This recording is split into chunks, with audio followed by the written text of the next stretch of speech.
Много е практично. Може да се ползва вкъщи, може да се обслужва човек сам, да си самостоятелен, да си прав. И най-вече прави и рехабилитация, което е много важно. При това набиране и клякане и ставане, ние натоварваме всяка група мускули, което е движение. Един човек с увреждане, заседял се на количка, не ги прави често тези работи.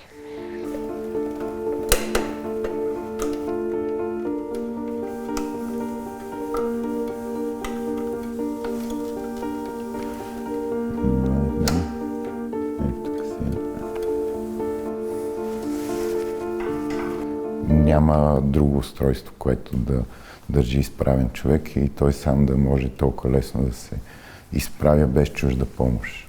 И това е самостоятелността, в смисъл това да е самостоятелен. До днеска 21 човека са го ползвали и всъщност никой не иска да си тръгне без него, не иска да слезе. Това е... Когато един уред ти даде свободата, която ти е отнета, естествено, че всички ще искат да го ползват.